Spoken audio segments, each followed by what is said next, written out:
Hello everybody, and welcome to Unit 1, Lesson 1 of Variables. Now, before we start, what exactly are variables? Before algebra, we've seen an unknown value, or a number we don't know, represented by a fill in the blank, something like this. Or maybe you've seen a box. What they both mean, though, is that there is some number we don't know and there's an equation or something acted upon it. But now that we're in algebra, we have an easier way of doing that, and that is with variables. Variables are essentially symbols, and most oftentimes they're represented by a letter, something like X or Y or Z. That's all there is, just a letter which means an unknown value, some number. So why don't we stick to using fill in the blanks and boxes? Those seem pretty cool. Well, we use variables because it is easier to differentiate between them. And what I mean by that is, let's say we had 3 boxes, 1, 2, 3 is equal to a number, let's say 8. How would we know whether this box has a bigger number than this box? We don't know because they're both the same box, they're not different. And with variables, it's easier to tell apart because we can have 2 letters, an X or a Y. They're different letters. With boxes, they're the same. And the second key reason is that what if we had to write a lot of them?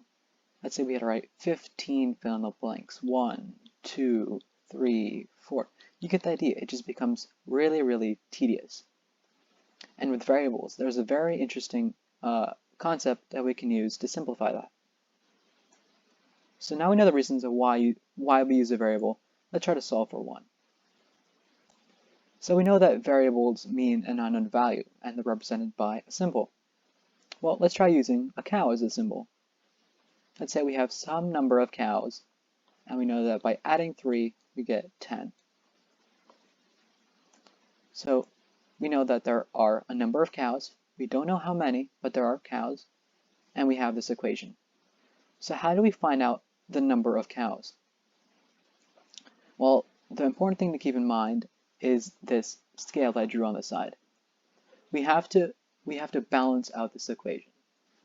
And we do this by getting the cow by itself. And the simplest way to do that is getting the plus 3, the positive 3, to equal 0. And we do this by finding the opposite. So the opposite of positive 3 is negative 3. And remembering the balancing scale, we have to do whatever we do on one side, we have to do on the other. So if we write negative 3 on this side, or minus 3, we would write minus 3 on this side. And we can rewrite the equation using this. So we know that the cow plus 3 and then minus 3 is equal to 10 minus 3. Well, we know that plus 3 and minus 3 is just 0. And we know that 10 minus 3 is just 7. So we get that our answer for the number of cows is equal to 7. Meaning that there are 7 cows. So going back to the concept of writing a lot of unknown values, and it's very tedious, there's this interesting thing we can do with variables, and that is we can combine them. So let's say we had 3x plus x, and then plus x is equal to 5. Now we see there's a lot of variables here, but the important thing to keep in mind is that they're all the same type, as in they're all x's.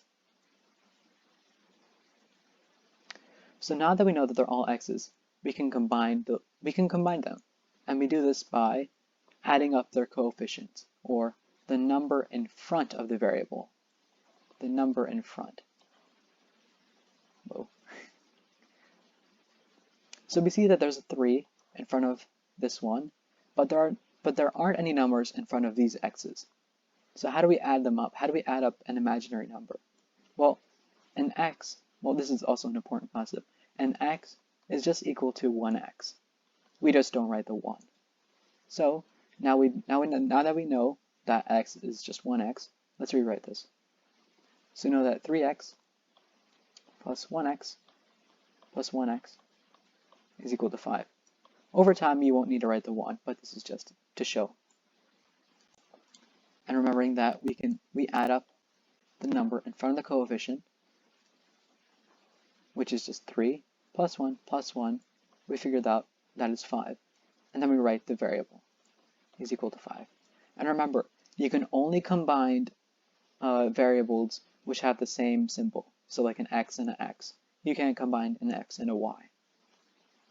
So now we know that 5x is equal to 5. How do we solve for the x? Well, taking that concept of, taking that idea of getting the opposite value, we know that 5x is just 5 times x. And the opposite of multiplication is division. So we divide by 5. We divide by 5 on both sides. 5 over 5 is just 1, and 1 times any number is just the same number, so we can get rid of that.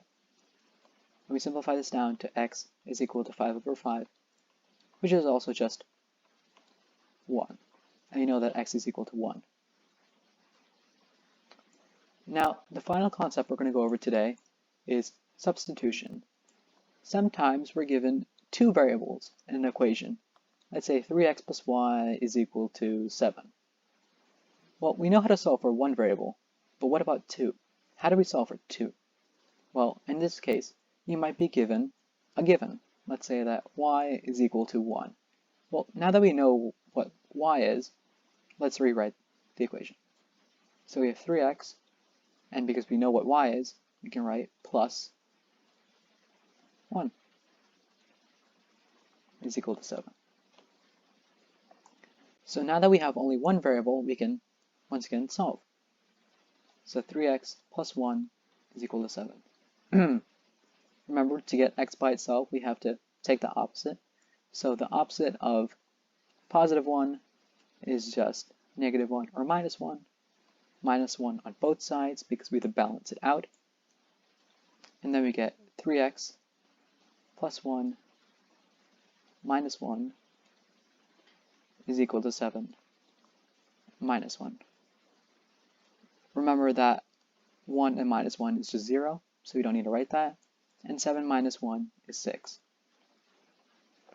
So now we're left with 3x is equal to 6. How do we get x by itself? Once again, we recognize that 3x is just 3 times x, and the opposite of multiplication is division. So we divide by 3 on both sides. And we can cancel out 3 over 3 because that's just 1. And we know that x is equal to 6 over 3, or 2. And that's how you solve when given two variables.